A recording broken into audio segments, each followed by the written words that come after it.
My full thoughts on Overwatch 2. I was gonna moist meter Overwatch 2, but then I thought that that's not fair considering the big bulk of what makes it a sequel isn't even out yet, which is the story mode or PvE. Yeah. Right now it's exclusively the multiplayer, which is basically It's effectively like an early access game right now. still just Overwatch 1 with some big patches to it. Yeah. So instead of doing a moist meter, I'm just gonna come in here raw and give you my full, unfiltered thoughts. The Okay. brutally honest truth. So if you're allergic to facts, then I recommend you get your EpiPen out because I'm not pulling any punches this time I don't know what around. EpiPens I'm going are. Insano style. I'm entering a flow state of opinions about Overwatch 2. All right, let's do So it. over the last week or so, I've played probably about 35 hours worth of Overwatch 2, which for me is a lot. Okay. The World Health Organization would diagnose me with a severe case of epic super style gamer. I'm somewhat All of right. a power gamer, and I put a lot of time I'm in not. Overwatch 2, and I feel like I've got a firm grasp on the game as of right now. Now, a lot of you know that I was a very outspoken critic of Overwatch 1. Unironically, I was one of the biggest hate watchers of that game. I would keep up with it just to make fun of it and be upset by it, go out of my way to be offended by its existence. I think that, like, Overwatch 1, the only thing that I didn't really like about Overwatch 1 is the metas of the games in the Overwatch League. I thought the Overwatch League was fucking stupid. Like, the whole idea of having different cities attached to, like, video game player teams, I thought it was so dumb, man. I still think it's dumb. I don't know how Bobby thought this was a good idea. It doesn't even make sense. Huge fan of Overwatch for Season 1 and played it actively all the way up until Brigitte came out, which is when most people started to drop the game because it got super stinky. The game devolved into just giant fucking bullet sponges, just shooting at meat, charging ult, and then dumping ults all at the same time, rinse and repeat. It wasn't very fun. What he's saying is the game became formulaic. I think that's definitely a problem with a lot of competitive games. This is kind of an issue with WoW as well, is that whenever, a meta comes out, people just continuously do the exact same thing. It becomes very predictable. You know exactly when everything's going to happen, when it's not going to happen, and you kind of just play according to that. I know, like, in BFA Arena, it was very, very common. It was awful. It's still like that in Overwatch 2. It is, but, like, you do have instances where people can make really big plays outside of ults. I absolutely think that's true. But massive shields to break through and hard CC that basically just turned your computer off for 8 seconds during the game if you got chained by it. It was just not enjoyable. Yeah. So I didn't like the game for a long time. It even became a yearly tradition on my streams to do an Overwatch check-in annually, just to go in there and Just be to shit mad. on it. Like, Yeah. just play the game and get upset by I it. used to do that with World of Warcraft, but I would do it every day. And realized that it still hasn't gotten any better. So obviously I wasn't the biggest Overwatch enthusiast. I stopped being a fan of the game after about a year and a half, and from I was always very positive about the environment and, like, the lore and the world building of Overwatch. I thought it was really cool and interesting how the characters have these... In a weird way, I don't know if you guys can follow me on this, but let me know if you can. I almost felt like the way that the lore was told in Overwatch was similar to Dark Souls. Where, like, a lot of times, like, you would not even know something even existed unless you played with different characters that interacted with each other in the pre-game lobby. Do you see kind of what I'm saying? No, you guys completely disagree. Nobody follows me on this one. Wow. Shit take? I don't think it's a shit take at all. I think basically, so what I'm saying is that, so the way that the world of Dark Souls is told, I think that I think that most people are reacting so negatively because they don't think that the Dark Souls universe and the Overwatch universe are comparable in terms of their valuation of them, rather than the actual story building element. So what I'm saying is that, like, Overwatch doesn't have a centralized narrative that exists in the game. There is no centralized narrative that you play through. There's no story mode. There's no character, like fucking backstory thing where it explains everything about the characters. There's not a bunch of different cutscenes. Like, yes, there are cinematics, and you can argue the cinematics are similar to that. But if you play the game, there's not a bunch of cutscenes that tell you, like, where these characters are from. So the only way that you learn what the lore of Overwatch is by playing the game and putting the pieces together. Do you understand what I mean? It's very disjointed. You have a point. Yes, I have a point. And so I'm glad that at least some people fucking agree with this, because yes, I understand that comparing Dark Souls storytelling to Overwatch storytelling is not a one-to-one comparison, but I think that there are a lot of similarities here. Yes, I get what you're trying to say. Yes, exactly. Stole disjointed from chat? I actually did not. I steal a lot of things from chat, but that was not one of them. Reminds me more of WoW lore. You have to read. I think the difference is that WoW lore kind of is just out there, but a lot of Dark Souls lore is spontaneous. And what I mean by spontaneous, it's like if you encounter an NPC in a certain way, it does one thing. Whereas, like, WoW lore is just like a book on the ground, you click the book. But, like, Dark Souls lore and I think Overwatch lore is much more spontaneous. Here we go. Let's watch the rest of it. I understand people might be disagreeing with this, but I think I'm right. That point forward, the best thing Overwatch ever had was its porn. The porn community was keeping Overwatch alive. It was the last heartbeat for that game. So I really that's exactly true. I've seen more porn of Overwatch than I've seen content of Overwatch. Yeah, absolutely. Didn't have huge expectations for Overwatch 2, if I'm being honest. Like, I can't see Widowmaker and not imagine her with a dick. I thought it was just going to be more of the same and just be really boring, and I'd drop it pretty quickly. But surprisingly, that hasn't been the case. I've actually really been enjoying the game, which is a bigger shock than when Hank Schrader found out that Walter White was Heisenberg. I truly didn't expect to enjoy the game as much as I am. It's far from... Yeah, I have a love-hate relationship with the game, absolutely. Now, I think that's generally true, yeah, for sure. A lot of people are going to disagree with this, but I think that, like, really what happens, and what I don't know if Charlie realizes this, but he's going through the exact same relationship with this game as it seems like he was going through with Overwatch 1. Is that whenever the game came out, he really loved it. It was super fun. And then there was some change that was made down the road that made him fucking hate the game again. So I'm actually curious to see what these new characters are going to be whenever they bring them out, and if the same thing is going to happen. Because I think that Blizzard actually does a very good job at releasing interesting and fun to play games. What Blizzard really does a bad job with is responding to community feedback and community trends and being able to adapt accordingly. I think that's what they've done a very bad job with.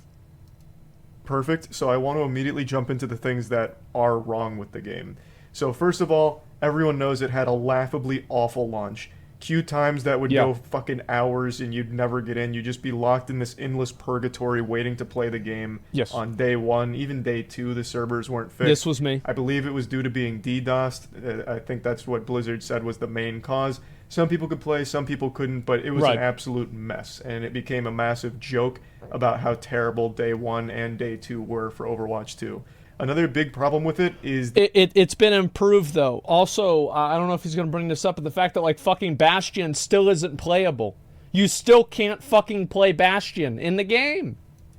The needing a mobile number in order to play, that also was extremely messy because some providers wouldn't actually work. So even if you had a legitimate phone, legitimate number and everything, if it was like a prepaid phone, I think it was Cricket was the big one, you still couldn't access the game. Blizzard wouldn't allow it, but I believe all of that's been fixed. Yeah, so, they fixed a lot of that. They basically added in like a, I guess you could say like grandfather exception, where anybody who's had an account from, like 9 months ago and before then, you don't have to use your phone number. It's only new accounts that are made like this.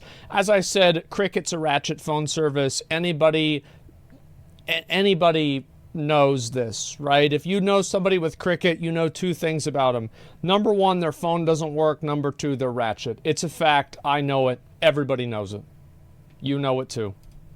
These massive problems that They're down arose bad, yeah. immediately at least have been addressed and fixed to some level, as I understand it. But even still, a pretty inexcusable, catastrophically awful launch for Overwatch 2. Now let's dive into the actual game. Well, it is, but another factor here is that is it a bad launch for Blizzard, for a Blizzard game?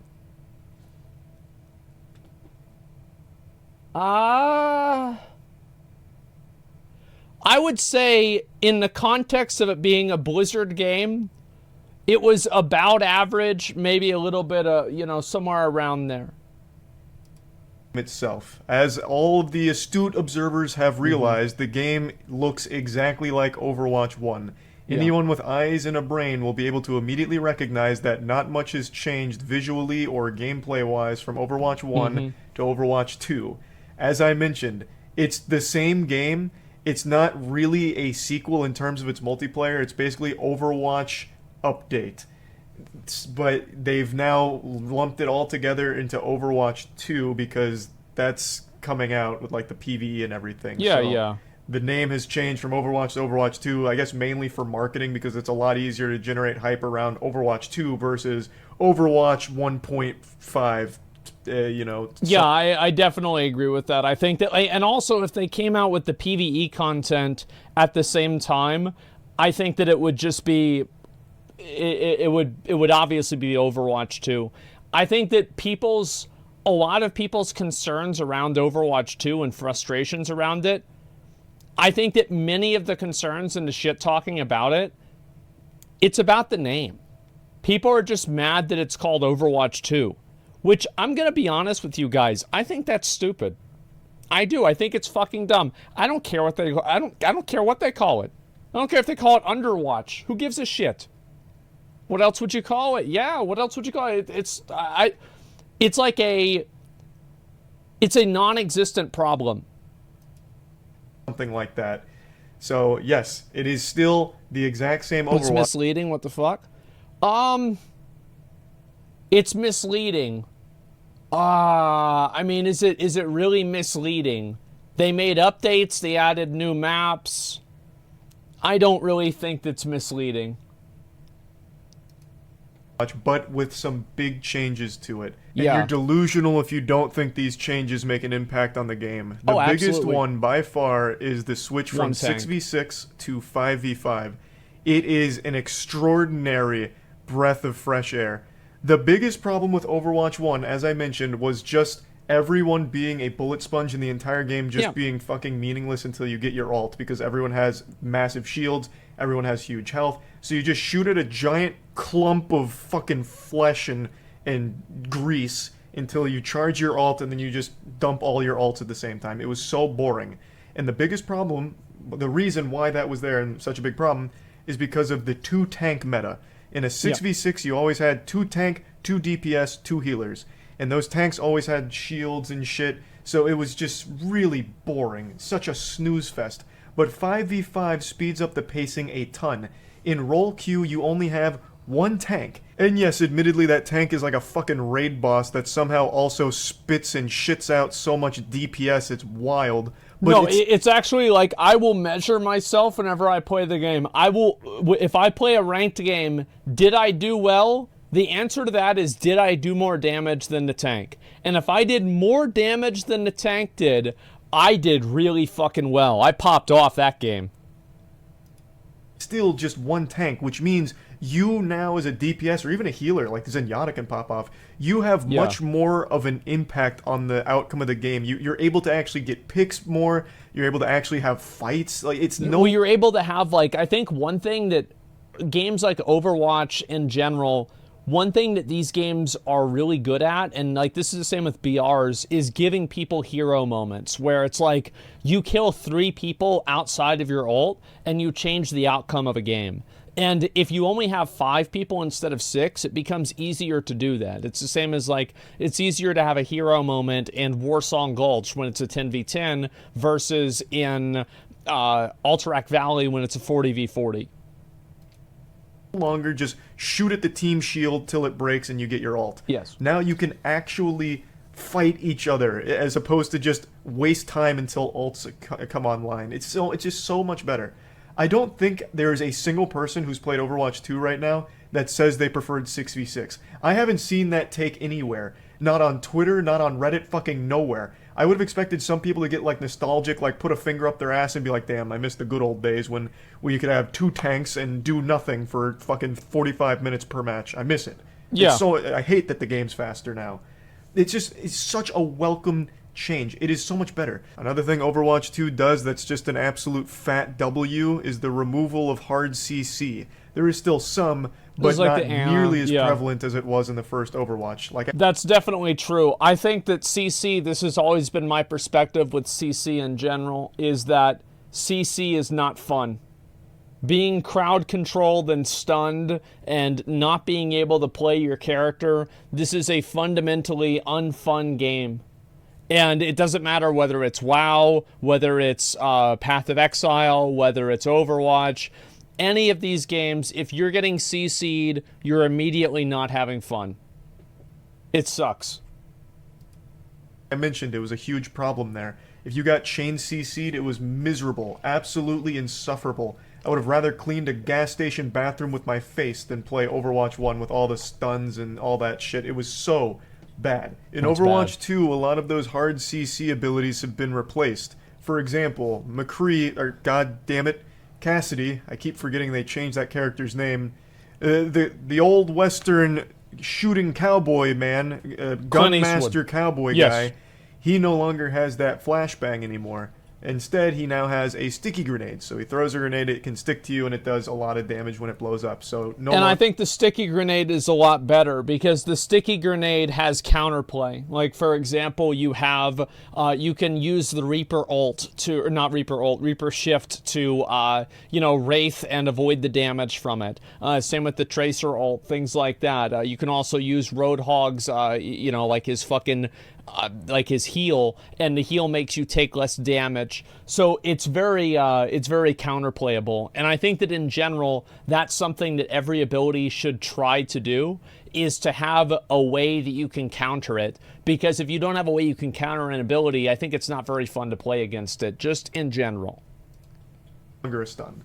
And I just think that's overall better for the health of the game. Just these 2 changes alone... Somebody says heal for less damage, 5-head. No, whenever Roadhog is doing the heal, he takes less damage. He takes 50% less damage. He also heals at the same time. So it's a twofer. You get the damage reduction, and you also get the heal. Immediately improve the experience, making it more enjoyable. At least for me personally. I prefer the more... high-octane, full-throttle gameplay as opposed to just sitting behind your tank and doing nothing. Healers in this game, the support class, are actually super fun too. Because now that it's not just a ton of shields and frontline tanks... By super fun, he means super fucking annoying. ...that just clutter everything. Now, you even as a healer can do a ton of damage and contribute a lot, even just beyond healing. Like, I'll oftentimes see Zenyatta top frag, and even... I fucking hate that. I hate that fucking thing, man. Like, it's so easy to kill him, and it feels so good whenever you do kill him. But whenever you don't fucking kill him, and he kills you, you feel like a fucking idiot. Yeah, Moira remains. Yeah, they just sit there with the fucking auto-aiming beam. And then also, like, where's the other one? Oh, Anna. I've mained Roadhog for a long time, and so I'm getting fucking slept. I'm getting my heal reduced. Oh my god, I fucking hate it. But the thing is, that is counterplay, right? Like, Anna being able to do that counters Roadhog very well. It may be annoying, but it's good design. DPS some of the DPS characters, because the healers are pretty well designed to be fun. Like, a lot of my friends are actual support mains because they just really love it. In particular, Anna. Anna's really, like, become a crowd favorite for at least my friend group. I know a lot of my friends play Anna now. And for good reason. She's super strong and she is fun to play. Like, overall, just everything in the game has been improved by just these 2 changes alone. Yeah. The new heroes they've introduced, I also enjoy. Haven't played much of Kiriko because she's not available in ranked mode yet, and all I play is ranked mode. I never do casual because I'm not a pussy. I don't waste my time. If I'm playing a game, I'm out there grinding to be number 1 on the leaderboard, baby. And she's not available there, so I haven't really played much of her. But I do like What rank Sojourn is and I do like Charlie? Junker Queen, though I do think Junker Queen's a little underwhelming compared to some of the really strong tanks like Orisa right now. But Yeah, I don't think she's that good either. Silver 3. Okay. And it's smart to play a Roadhog without a dedicated healer for solo queue. I'd go with heals. Well, I mean, I'm just saying, like, in general, right? So his points are invalid. No, I mean, I was just curious because if you're going to play ranked all the time, I'm curious, like, how long it takes to, like, grind that up and how long it takes to go with that. Imagine that you can get a good rank without playing 8 hours a day. I don't know. I think that it's mainly about being good at the game, too. But Overwatch has, like, a lot of other angles that you can be good at that are not just gunplay. So, like, for example, in, a lot of these, like, FPS games, the main thing that matters, and it's, like, the only thing really that matters, is, like, your ability to point and click. But you have an Overwatch, and I think this is not necessarily always true. There's always going to be other elements. But with Overwatch, it's very, very clear that, team play, team comp, positioning, and the way that you know the maps, etc., being able to heal, etc., these things are very, very important in Overwatch 2. And I think it gives people that are not necessarily amazing at FPS, not thinking of anybody in particular here, people that are not necessarily amazing in FPS, it gives them a way that they can still play a game like that and enjoy it. but I don't think there's any like dog shit characters at the moment. I think the weakest character in the game that I can think of off the top of my head is Doomfist. Doomfist is kind of useless right now and completely outclassed by legitimately every other tank in the game. But aside from him, almost every other character feels very strong right now. I And don't feel like McCree or Cassidy is that good. Like personally, I don't really think he's super great. I think that let's see, Mei is weak. I think Mei is really strong because of her ult, but besides that, Silver, by the way, well, yeah, this is just my opinion, right? I mean, he and I mean, we're both fucking Silver, right? So, I mean, that matters, I mean, there's a lot of people at Silver, let's be honest. Mei is weak, skill issue? Maybe. I haven't played against one that's really, really good. Sojourn is really OP? Well, yeah, I mean, I would say that she is. I think she's fucking insanely good. I would say Sojourn is, I think probably just better than Soldier 76. Maybe not, but I think so. It certainly feels that way to me. you're just having a good time regardless. Now, again, this is Overwatch. It's not really like a huge departure from the Overwatch formula. The maps are the same. The game modes are the same. There are new maps and there is a new game mode, but overall you're going to just be playing mostly the normal Overwatch stuff and experiencing normal Overwatch shit. So if you didn't like that, this game is not winning you over. It's not even going to come close because you're playing the same thing, just a better version of it. So if you didn't like Overwatch, you're not going to like Overwatch 2. I'm not going to... Yeah, I think that's definitely true. Like, if you're a fan of, like, Valorant or you're a fan of Warzone, Overwatch 2 might not be your game. Sugarcoat that at all. It's just that simple. One other compliment I'd like to give to the game is there's a lot of really fun custom games, like some really goofy ones like Kill to Grow, where you start as like a little ant, but as you get more kills, you start getting bigger and bigger until it's like a giant kaiju fight. Like, there's really enjoyable custom games that just brought back that nostalgic feeling of old, like, Halo custom games. Which I haven't really seen in many other titles recently, so I just wanted to shout... Yeah, all the Halo and CS 1.6 and CS Source games. Those were super fucking popular. Out the custom games at the moment, because those have actually been pretty fun to dick around in. And one more thing that I don't like... the ranking system at the moment. The competitive ladder doesn't make a whole lot of sense to me. They have this system in place that's very mysterious and doesn't compute with me or anyone in my friend group, where they don't allow you to queue with people that are even somewhat higher or lower ranked than you. So, for example, we tried stacking and we were able to play whatever role we wanted for like the first 2 games, but then by the 3rd game, one of us wasn't allowed to be DPS anymore, one of us wasn't allowed to be tank anymore, one of us wasn't allowed to be support anymore, for no reason. Like, none of us had even gotten a new rank or anything. Just after winning 2 games, all of a sudden we got locked out of our favorite role for some reason. I think that's obviously fucking stupid. Yeah, rank systems about making people grind as many games as possible. Yeah, that's weird. And I think the reason why is obviously, they have like they have a hidden MMR, and the hidden MMR just got past like the threshold between two players playing with each other. I think this is just going to be a problem in general whenever you have a game that basically, like, whenever you have a game, let me think of a way to put this. Whenever you have a game that has a ranked mode that you can queue solo into, or you can queue in a 5-stack into. Because playing with a 5-stack of people that are on Discord or talking in voice comms, this is a massive fucking advantage, and it's insurmountable if people on the other team are equal skill and they're queuing solo. So it's effectively a boosting nerf, exactly. Now, I think this is just I don't know how you can solve this problem. I have no idea how you can solve this problem. And they're doing this because they don't want like Smurfs to be, infesting the lower ranks or some shit, I guess. Well, but it's definitely a good thing because like Overwatch is a game with a very high skill ceiling, and the reason for that is obviously, you have like different ways of mastering the game that are external from aiming. So, like, for example, in Fortnite, you have building, and building's, like, a huge part of the game. So, like, just because you're good at shooting doesn't mean you're good at Fortnite, because there's building, too. So, like, Overwatch players are better, a serious Overwatch player is better at aiming, they're better at map awareness, they're better at team composition, they're better at counter-comping, they're better at knowing all the abilities. So there's like so much more knowledge that you take into an Overwatch game versus like a PUBG game, for example.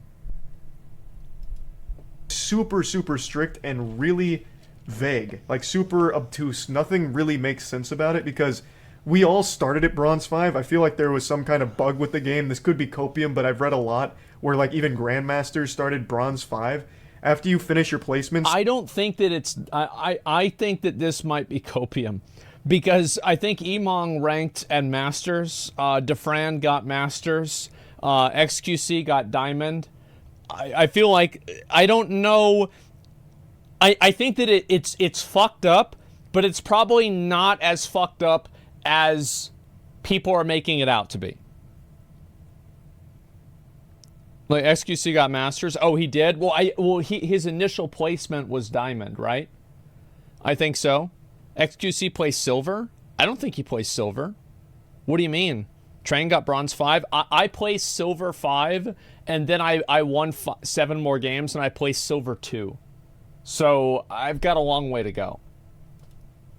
Like, most people end up Bronze, so all of us were in, like, Bronze 5. But for some reason, after winning, like, 3 games together, some of us wouldn't be allowed to play our main role, even though we hadn't gotten a new rank or anything like that. So it just doesn't make sense. And I really don't think it's copium. I saw now 4 Grandmasters, Overwatch 1 Grandmasters, that got placed Bronze 5 after going 7-0. I personally went 7-1 in my placements and got Bronze 5. So I definitely think there was some kind of bug with the ranking There's right probably away, something wrong with it. I really don't like this super strict... I think I'm saying it's a bit of both, right? I think it's a little bit of copium, and it's also probably messed up too. Counterintuitive queue lock system they have, because it just doesn't make a ton of sense. You should be able to queue with your friends within reason, like unranked bronze and silver should all be able to play together until like one of them reaches like gold, then they can't play with bronze or something, or even like plat, Like, it just feels way too strict, and nothing makes sense about it at the moment to me. So I think that's a lot of trash. I also am not sure how I feel about their competitive system, where you have to win 7 games or lose 20. You lose 20, you go back, or you win 7 and you go forward. I also think there's a bug with that. Could again be copium, but I won 7 and got from Bronze 5 to Bronze 5. So my promotion was Bronze 5 to Bronze 5. But then I won 7 more and got promoted all the way to Silver 4. So it really might have been a glitch. I don't know. But regardless, I don't know how I feel about the win 7 or lose 20 system at the moment. I'll have to keep playing to see how it feels. But overall, I've just been enjoying the core game itself, which I can't believe I'm even... I think the reason why they did that, and I'm not saying this is a good decision or not, I'm just saying I think this is the reason, is because people are so fixated on their rank that making it to where you don't rank up every single game probably makes it to where they don't mauled out as much. I'm assuming that's why. Dang. So yeah, I just wanted to get all my thoughts out here about Overwatch 2, and that's about it. So yeah. Hey, how's it going? Well, there we go. And so, yeah, I pretty much agree with a lot of that stuff. I think Overwatch 2 is it's a much better game than Overwatch 1. At least that's what I've seen so far. There are some negative things about it, but overall, I would say it's there. The reason was rank anxiety? Yeah, exactly. Genji's getting nerfed next patch. Well, I'm not sure exactly what that what the nerfs are going to be. I don't know they said that or anything about that. I'll go ahead and I'll link you guys a video. This is a Charlie video. We've watched a lot of his content before. And I like these videos. They're just basically fucking... I mean, they're like my videos, right? He's just sitting there talking to the fucking camera. And I always prefer those. Genji Moira nerfs. Well, the thing is with Moira and those other characters is anytime you have something that can effectively auto-aim like the orbs do, it becomes very, very hard to balance it, especially at low and high levels. Because things that have some form of auto-aim are extremely OP at low ranks and sometimes underpowered at high ranks. That's kind of what happens. And so I think Demon Hunters and WoW are a great example of this. If you play at 1800 rating, you probably think Demon Hunters are the most overpowered thing in the entire game. But if you play at 2800 rating, you probably don't think they're that overpowered at all. You just have to approach them in a different way, and they're actually not super good. So I think that's one of the issues that these games have, is that they have these high skill classes that, and Widowmaker is the opposite, where it's like Widowmaker, like a, you know, bronze or silver level Widowmaker, really probably is not helping out the team. They're realistically not helping the team. But if somebody is like a grandmaster and they're playing that character, they can win the entire game. So that's kind of what the issue is that you have these characters with extremely high skill caps, and like, how do you balance a super high skill cap class that's either broken at low levels or broken at high levels? It's good for accessibility to have easier to play classes. I think that's true.